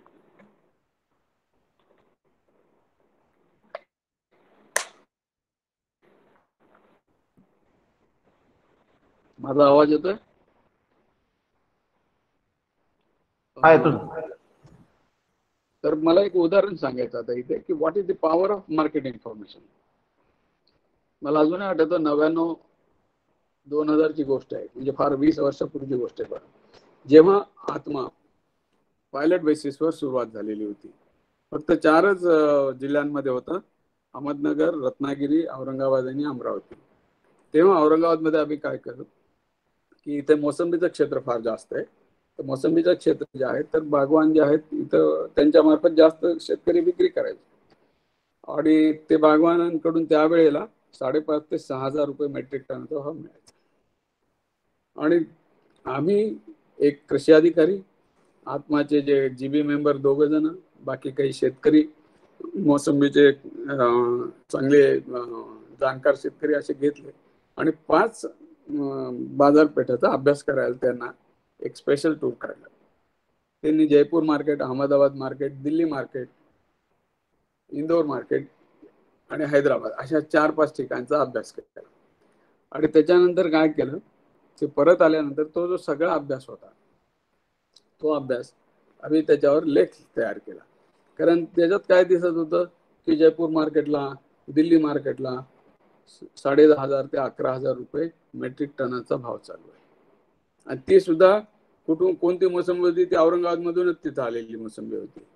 मग आम्ही हे कसं विक्री होतं, काय विक्री होतं, त्याचं पॅटर्न काय, तिथे कोणाला भेटावं लागेल, इथून पाठवायला कसं, वाहतुकीला खर्च किती लागतो, ते सगळं अभ्यास केलेला होता. ते सगळं केलं आणि ते लोकल न्यूज पेपरमध्ये त्याचा लेख लिहिला. तो लेख प्रसिद्ध झाला. आणि तो प्रसिद्ध झाल्या झाल्या तेव्हा अजून आठवतं की मला लगेच जिल्ह्यातले काही बागवान आले ऑफिसला भेटायला आणि ते आले तर अगदी भांडायलाच आले, तुम्ही आमच्या धंद्यामध्ये ढवळाढवळ कशाला करताय. आणि मी म्हणलं ढवळाढवळ नाही, ते तुमचा साहेब कोण आहे ते सांगा. आता काय करावं, ते सगळे भांडणार आणि जरा जास्त आक्रमक होते. आत्माचा साहेब कोण असतो? आत्माचा साहेब कलेक्टर असतो ना, जिल्हाधिकारी, प्रकल्प संचालक आत्मा कार्यकारी आहे, त्याच्यावर जे आहे ते जिल्हाधिकारी, अध्यक्ष आत्मा म्हणजे जिल्हाधिकारी. म्हणलं तुम्हाला काय बोलायचं जा डिस्ट्रिक्ट कलेक्टरकडे जा. त्यांनी सांगितल्याप्रमाणे केले. ते कलेक्टरकडे गेले नाहीत, ते निघून गेले. पुन्हा आले ते आणि त्यांनी सांगितलं की आम्हाला काही म्हणणं नाहीये, पण तुम्ही असे जास्त काही आमच्या ह्याच्यात बघू नका. आणि they have raise 2,000 rupees purchase rate in the local market. शेतकऱ्यांकडून जे 5,500 रुपये मेट्रिक टन घ्यायचे ते 7,500 ते 8,000 रुपये मेट्रिक टनावर बागवानांनी रेट वाढवून दिला.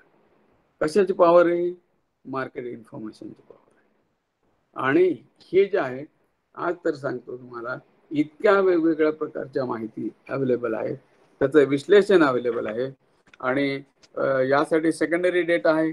काही ठिकाणी जसं मी म्हणलं की आपल्याच शेतकरी उत्पादक कंपनी आहेत, काही लोक तयार आहेत, किंवा काही सोसायटी मधले चांगले जाणकार लोक आहेत, ते जर जाऊन अभ्यास करू शकत असतील तर त्यांना त्याचं आपण अभ्यासासाठी पाठवावं किंवा त्यांना प्रवृत्त करावं.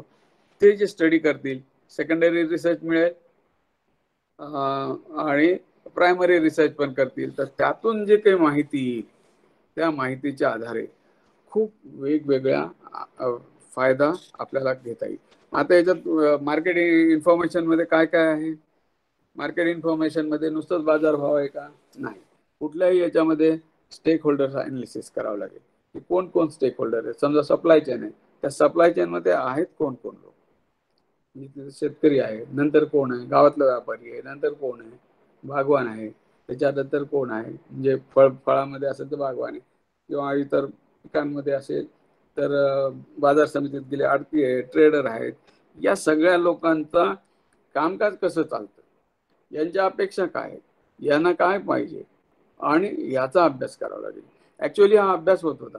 आता बघा, स्मार्ट प्रोजेक्ट मध्ये टेक ऍग्रीमीट त्या शिफारस केलेल्या, म्हणजे प्रस्तावित केलेल्या आहेत. तर टेक ऍग्रीमेंट काय आहे? जेडीएच्या स्तरांवर, विभागीय कृषी संचालक यांच्या स्तरावर आपण जे आहेत हे सप्लाय चेन मधले, व्हॅल्यू चेन मधले जे सगळे ऍक्टर्स आहेत यांना एकत्र घेऊन, त्याचबरोबर इनपुट डीलर्स असतील, बियाण्याची विक्री करणारे असतील, शेतकरी असतील, शास्त्रज्ञ असतील, सगळ्यांना एकत्र घेऊन आपण अभ्यास करणार, ट्रेनिंग घेणार आणि त्याच्यानंतर प्रत्यक्ष व्हिजिट देऊन ह्याचं कामकाज कसं चालतं हे पाहणार. हे सगळं आता आपल्याकडे आहे. सो स्टेक होल्डर अनालिसिस आहे, त्यानंतर बिझनेस स्क्रीनिंग मॅट्रिक्स आहे, स्वॅट अनालिसिस करायचं आहे आणि हे सगळं केल्यावर की कुठं विक्री करायची, केव्हा करायची, काय करायची, मार्केट रेट्स मध्ये काय ट्रेंड्स आहेत, बदलतात कसे, साठवणुकीमध्ये करायचं का. कारण मी नेहमी काय म्हणतो की जर टायमिंग ऑफ मार्केट करायचं आहे तर काय फक्त शेतकऱ्या म्हणजे व्यापाऱ्यांनीच करायचं का, शेतकरी पण करू द्या ना. आणि मग ही जी आहे ॲग्रिकल्चर मार्केट सिस्टम जी आहे याची माहिती जर घेतली तर आपल्यालाही करता येईल. तर दुसरी गोष्ट काय, it's not only timing of market, त्याच्यासोबत शेतकरी निर्णय घेऊ शकतील की आपल्याला प्रत्येक वेळेला उत्पन्न आल्यानंतर एकाच वेळेला विक्री करायचं की वेगवेगळ्या वेळेला करायचं. कारण खूप वेळेला काय होतं, ट्रेडर्स जे आहेत 3-4 सौदे करत राहतात. बघा तुम्ही, आज खरेदी करतात, थोडं उद्या करतात, 8 दिवसांनी करतात. आपल्याला नाही का ते सांगितलेलं असतं म्युच्युअल फंडमध्ये इन्व्हेस्ट करायचं आहे तर SIP काढा, दर महिन्याला थोडं थोडं पैसे टाका. सो लाईकवाईज 3 ते 4 सौद्यांमध्ये हे व्यापारी सौदे करतात. त्या सौद्यामध्ये एखाद्या सौद्यात 10% फायदा मिळतो, एखाद्यात 15 मिळतो, एखाद्यात 5च मिळतो, एखाद्यात बरोबरी होते, पण ओव्हरऑल जे आहे त्यांचा 10% बेनिफिट होऊन जातो. मग वाय नॉट फार्मर तसं करतील. कारण इथे आपल्याला मार्केट इंटेलिजन्समध्ये शेतकऱ्यांना मार्केटिंग शिकवायचे आहे. आणि मार्केट लेड एक्सटेन्शनचा एक चांगला आहे की उत्पादन चांगलं काढलंय ना, आता त्याचं मार्केटिंग करायला शिका. आजपर्यंत हे का होत नव्हतं त्याला आपणच जबाबदार आहे. मला एक सांगा, माझं सगळं आयुष्य शेतकऱ्यांसाठी काम करण्यात गेलं, आजही मी शेतकऱ्यांच्या बाजूने.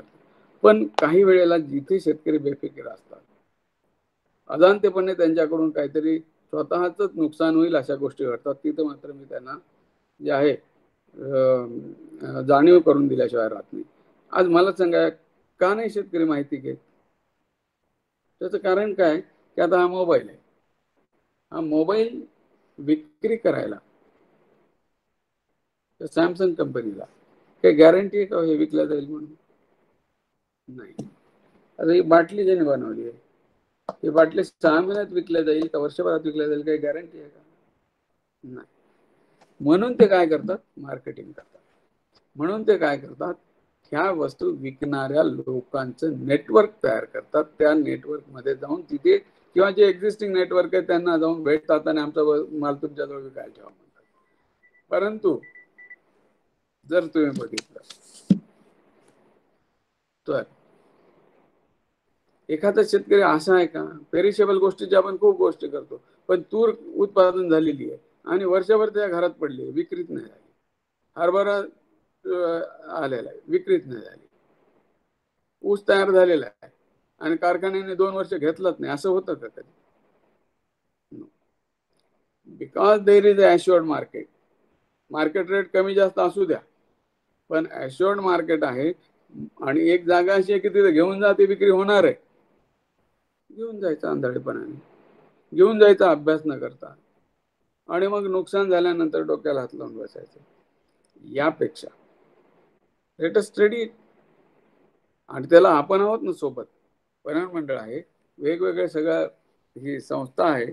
आज जे ॲग्रिकल्चर मार्केट इंटेलिजन्स मध्ये ॲग्मार्क नेटचं जे शासनाने तयार केलेलं जाळं आहे ते आहे. बरं, आज कुठं नाही, इंटरनेट सगळ्यांकडे अवेलेबल आहे. ॲग्मार्क नेट बघा ना, www.agmark.net nic.in वर जा, प्रत्येक क्रॉपच्या प्रोफाईल्स मिळतील. वेगवेगळे त्याला जोडलेले बाजार समिती आहेत, त्यांचे बाजारभाव मिळतील. आणि जाऊन बघा. आज मला आठवतं की Kolhapur is a very famous for Warna wired village experiment. माहिती आहे का काय आहे ते? वारणा वायर्ड विलेज कदाचित तुम्ही विचारला असाल, पण ज्या वेळेला, फार जुनी गोष्ट आहे, वाजपेयी पहिल्यांदा पंतप्रधान होते तेव्हाची गोष्ट आहे. काही तरुण IT मधले आले कोल्हापूर मधले आणि त्यांनी साखर कारखान्यात 70 गावातले ऊस उत्पादक शेतकरी हे जोडले एकमेकांना. तिथली सगळी इन्फॉर्मेशन जोडली. ज्या वेळेला हे नेट आणि इंटरनेट हे म्हणजे फार अगदी कौतुकाची गोष्ट होती. फार बोटावर मोजक्या लोकांनाच माहीत होतं, ॲक्सेसही नव्हता. अशा वेळेला त्यांनी ऊसाचं प्लॅनिंग, कधी लावलेलं ऊस आहे, कधी काढणीला येणार आहे, त्याला केव्हा खत लागणार आहे, तेव्हा मजूर केव्हा लागणार आहे, सगळं प्लॅन केलेलं होतं. त्याचबरोबर अजून इतर जोडधंद्याचं पण प्लॅनिंग केलं होतं, पेमेंटचं शेड्यूल बनवलेलं होतं. तर हे आता नाही करता येणार का आपल्याला? आज तर या सगळ्या गोष्टी सहज अवेलेबल झालेल्या आहेत. तर या सगळ्या गोष्टीचा फायदा आपण घेऊ शकतो. ॲग्मार्क नेटवर 300+ कमोडिटीज आहेत, 2000 पेक्षा जास्त व्हरायटीची माहिती आहे, डेली मंडी वाईज कमोडिटी वाईज प्राइसेस आणि अरायव्हल्स उपलब्ध आहेत, आणि 7000 पेक्षा जास्त APMCची आणि 48 मार्केटिंग बोर्डाची ई डिरेक्टरी आहे, त्याच्यावर सगळे अवेलेबल आहे. आता आपल्याला एक सेशन आहे इनामवर सुद्धा, त्यामुळे त्याच्यामध्ये मी बोलणार नाही, पण ते सुद्धा आहे. मग या सगळ्या गोष्टी ज्या आहेत आपल्याला माहिती करून द्यायच्या आहेत शेतकऱ्यांना. पर शेतकऱ्यांना काय की पार्ट ऑफ दी प्रोड्यूस, जसं मी म्हणलं 2-4 सौदे आहेत, काही बाजार समितीत विक्री होऊ द्या, काही डायरेक्ट मार्केटिंगमध्ये विक्री होऊ द्या, काही प्रोक्युरमेंट एजन्सी आहेत त्यांच्याबरोबर चर्चा म्हणजे टायअप करून विक्री होऊ द्या, असं करता येईल ना. आता इंडियामध्ये जे आहे टॉप फूड रिटेलर्स,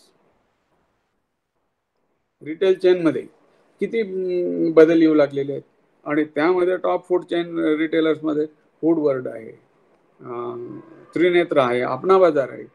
अपना बाजार महाराष्ट्रात सुद्धा चांगला ऑपरेटिंग आहे, बिग बाजार आहे, पॅन्टालून, निलगिरी, MTR, जनता बाजार, हे सगळे काय करतात? शेतकऱ्यांकडून डायरेक्ट प्रोक्युरमेंट करतात.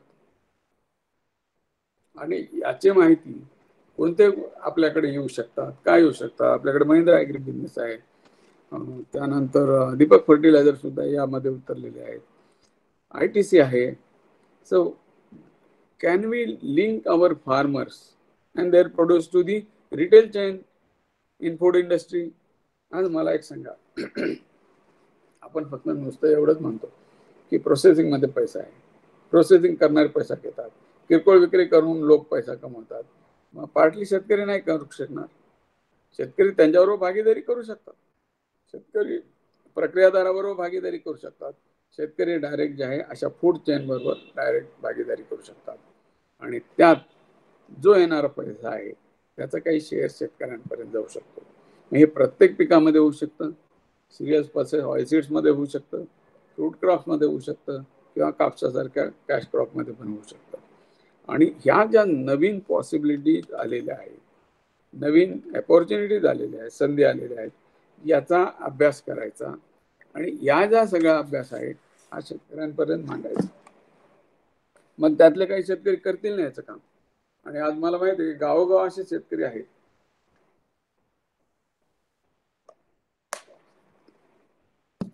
ते उत्साही आहेत, त्यांना अभ्यासू आहेत, आणि त्यांना अशा प्रकारचा अभ्यास करायला आवडतं, विशेषतः तरुण जे आहेत ते. आणि एक मोबाईल आणि इंटरनेटच्या आधारित कुठली पण माहिती मिळू शकतात, त्याचं विश्लेषण करू शकतात. तर कदाचित आपल्याला माहीत नसलेल्या गोष्टी पण त्यांच्यापर्यंत माहीत असतील. अशा ह्या सगळ्याचा काय पोटेन्शियल आहे, काय त्याची व्याप्ती आहे, त्यातून काय फायदा होऊ शकतो, याची फक्त शेतकऱ्यांना जाणीव करायची. आणि करत असताना सुरुवात कुठून करणार? Market laid एक्सटेन्शनला. बस तेवढं सांगतो आणि आता क्लोज करतो. सुरुवात काय करायची आहे? मार्केट लेड एक्सटेन्शन जेव्हा म्हणलो मी, तर आता आपल्याला सांगा की खूप जणांना वाटलं की आता हे तर आम्हाला माहीत आहे, किंवा पुन्हा पुन्हा काय सांगतात. किती जणांना सांगता येईल की तुमच्या भागामध्ये कुठले फर्टिलायझरचे ग्रेड्स पॉप्युलर आहेत, त्या फर्टिलायझर ग्रेडची किंमत काय आहे, त्याची पॅकिंग काय आहे, कुठले पेस्टिसाइड्स आपल्याकडे आहेत, कुठले ग्रोथ रेग्युलेटर्स आहेत, त्याची पॅकिंग साईज काय आणि किंमत काय माहित आहे का? आम्ही सीड रेट सांगू शकतो, सीडची पॅकिंग साईज सांगू शकत नाहीत, आणि सीडची किंमतही सांगू शकत नाही, कारण it was not at all needed production led extension मध्ये. आमचं तेवढंच चाकोरीबद्ध कार्यक्रम चालू होता. आता along with that can we take this commercial information, आणि मग मार्केटमध्ये सुद्धा बाजारभाव आहेत, अरायव्हल्स आहेत, सगळ्या गोष्टी, या सगळ्या कमर्शियल इन्फॉर्मेशन आपल्याला ठेवणं आवश्यक आहे. प्रोसेसिंग करा म्हणतात. तूर आहे, तुरीची डाळ बनवायला काय खर्च येतो, त्याच्यात वेस्टेजेस किती येतात, आणि डाळीचा भाव काय येतो, आणि ते एक्झॅक्ट नेट प्राइस पर क्विंटल किती जास्तीची रिअलाइज होईल शेतकऱ्याला सांगता येईल का कुणाला? नाही. का नाही हे सांगता येईल? माहिती मिळवली नाही, आहे ना उपलब्ध, ती मिळवा, घ्या. आज आपल्याला हे पण सांगता येत नाही की 3-4 फवारण्या करायच्या, आपण फक्त पेस्टिसाइड सांगून मोकळं होतो. 4 फवारण्याला खर्च किती येणार आहे, आणि त्या 4 फवारण्या नाही केल्या तर किती रुपयाचं नुकसान होणार आहे, हे नाही सांगता येत. So this is again market led extension. Perspective money to money आहे. किती पैसे लावणार, किती पैसे येणार. आणि आज जर समजा बघितलं, एवढा आपला सगळा विकास होऊन काही बाबतीत शेतकरी त्रस्त काय आहेत, कदाचित पूर्वी 1000 रुपये लावत होता आणि 10,000 रुपये कमवत होता. आज तो 10,000 लावतोय आणि 30,000 आणि 35,000 कमवतोय. कॉस्ट बेनिफिट रेशो काय आला? पहिले 10 होता, आज 1:3 आहे, 1:3.5 आहे, आणि वर्ष खराब गेलं तर 1:1 पण नाही. त्याच्यामुळे काय की ग्रॉस इन्कम आहे, टर्नओव्हर भरपूर आहे, उलाढाल भरपूर आहे, प्रत्यक्षात काहीच राहत नाही. We have to think about की how to maximize the net gains, net profits of the farmer. आणि त्यासाठी म्हणून हा मार्केट लेड एक्सटेन्शन आणि हा अप्रोच आपल्याला अंगीकार करायचा आहे. तर याबद्दल एक तोंड ओळख म्हणजे जस्ट इंट्रोडक्टरी सेशन म्हणून मी आता घेतलेलं आहे. तर आपल्याला मी इथं थांबतो. काही जर प्रश्न असतील तर आपण जरूर विचारा, मग आपण त्याच्यानंतर हा सेशन क्लोज करूया. सो एनी क्वेश्चन तर आपण विचारा. हॅलो सर, छान, आपण सविस्तर मार्गदर्शन केलं, आभार आहे. मित्र, आपल्याला काही शंका असल्या तर आपण डायरेक्ट आपला माईक अनम्यूट करून विचारा किंवा चॅट बॉक्स मध्ये विचारू शकतोय. तर एक प्रश्न असा आहे की हा बोला. मार्केट एक्सटेन्शन मध्ये जी पहिली पायरी आहे टप्पा, हो तो पिकांची निवड, काय पेरावं, कधी किती पेरावं, हो तर त्या बाबतीतला इंटेलिजन्स किंवा माहिती. आता आपण प्रत्येक ठिकाणी प्रॉब्लेम असा आलाय की शेतकऱ्यांना बाजारपेठेची माहिती घ्यावी आणि शेती करावी.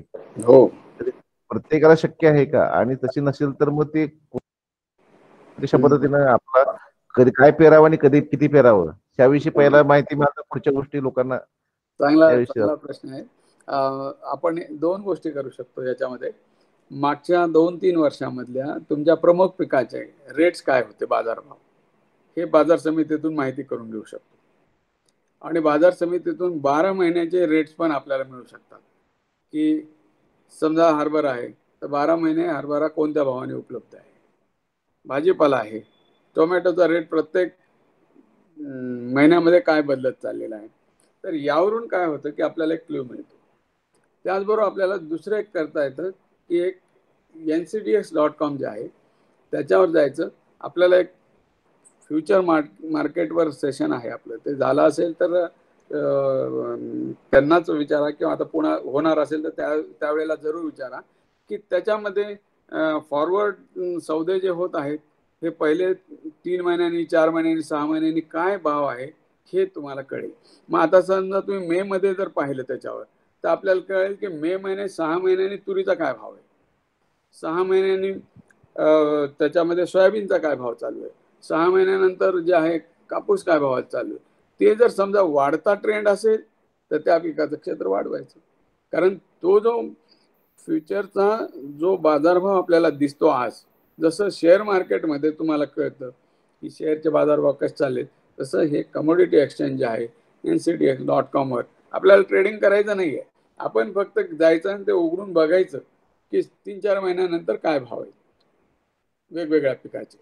आणि हे सगळं आता जर मे जून मध्ये पाहिलं तर आपल्याला काय कळेल की कोणतं पीक लावायचंय, कोणत्या पिकाला बाजारभाव वाढण्याची शक्यता आहे. कारण त्या रेटच्या 5-10% प्लस मायनस रेट एपीएमसी मध्ये असतील. बाजार समितीचे दर आणि ncdx.com चे दर याच्यात 10% प्लस मायनस असतो. तर हा एक करता येईल.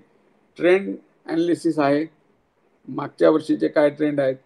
त्याच्यानंतर एक बिझनेस ॲग्री बिझनेस ऑनलाईन म्हणून एक साईट आहे.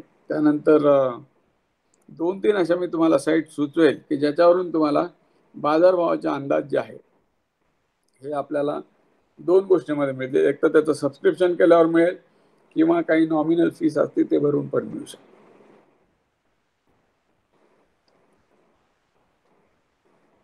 साईट कोणत्या आहेत? तर त्याच्यामध्ये राउटर्स मार्केट जे आहे, राउटर्स. हा, तर त्यांची एक हे आहे की फोरकास्टिंग, की पुढच्या 3-4 महिन्यामध्ये काय रेट्स असतील त्याचं ते अंदाज देतात.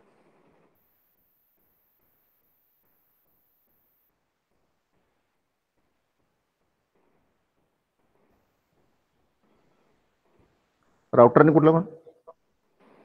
राउटर्स ही एक सर्व्हिस आहे. ते 60 रुपये महिना त्यांचं एक पॅकेज येते. त्याच्यामध्ये ते आपल्याला दररोज मेसेज पण पाठवतात. दररोज किंवा अल्टरनेट डे मेसेज पाठवतात. आणि कुठले? आणि दुसरं आपलं ॲगमार्क नेटवर पण मिळतं. ॲगमार्क नेटचं काय करायचं, कमोडिटी प्रोफाईलवर जायचं आणि कमोडिटी प्रोफाईलवर जाऊन त्याच्यामध्ये फॉरवर्ड मार्केटचे काय सौदे चालू आहेत, म्हणजे वायदे बाजाराचे सौदे, तर त्याची माहिती मिळू शकते आपल्याला. आणि वायदे बाजाराचा जर समजा वाढता कल असेल तर त्या पिकाचं क्षेत्र वाढवायला काही हरकत नाही. हे सर प्रामुख्यानं भुसारी किंवा कडधान्य ऑइलसीड पिकासाठी चालेल. भाजीपाला ह्या बाकीच्या गोष्टीसाठी काय काय कळू शकतंय? हा, भाजीपाला याच्यासाठी काय आहे की तुम्हाला प्रत्येक याचं मागच्या 3 वर्षभराचा अभ्यास करावा लागेल की दरवेळेला सपोज जे वेगवेगळे भाजीपाला आहेत, टोमॅटो आहे, वांगे आहेत किंवा कोबी आहे, की आपल्याकडे जे मोठ्या प्रमाणात होतात त्याचे रेट्स 3-4 APMCचे कम्पेअर करायचे. आणि रेट्स कम्पेअर करत असताना कोल्हापूर आणि वाशी मार्केटला काय रेट आहे, त्याचबरोबर कोल्हापूर वाशी मार्केट पुण्याला काय रेट आहे, आणि कोल्हापूरमधून आपला भाजीपाला कुठे जातो, कोकणात जातो का? कोकणात जात असेल, हा, कारण पूर्वी कोकणात जास्त जायचा कोल्हापूरहून भाजीपाला. जातो आता पण जातो. हा, तर कोकणामध्ये तिथल्या भाजी बाजारमध्ये किंवा मार्केट कमिटीमध्ये काय रेट्स आहेत, तर असे हे जर समजा तुम्ही मागच्या 3-4 महिन्याचे, मागच्या वर्षीचं, त्याच्या आधीच्या वर्षीचं, जेव्हा हार्वेस्टिंग येते त्या भाजीपाल्याची, तर त्या महिन्यातले रेट्स काढायचे. तर तुम्हाला एकतर डेली चेंजेस किंवा वीकली चेंजेस जे आहेत ते ॲनालिसिस करून मिळतात. अगदी पणन मंडळाला जरी विचारलं तुम्ही तर पणन मंडळातले काही अधिकारी ते आपल्याला ही माहिती ॲनालिसिस करून विश्लेषण करून देऊ शकतात. बरोबर.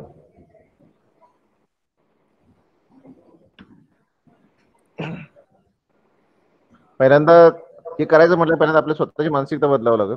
हो, ते तर आहे. इथून पुढे बाकीच्या गोष्टी सुरुवात आहे. माइंडसेट आहे, माइंड गेम. मित्र, बाकी कोणाला प्रश्न आहे?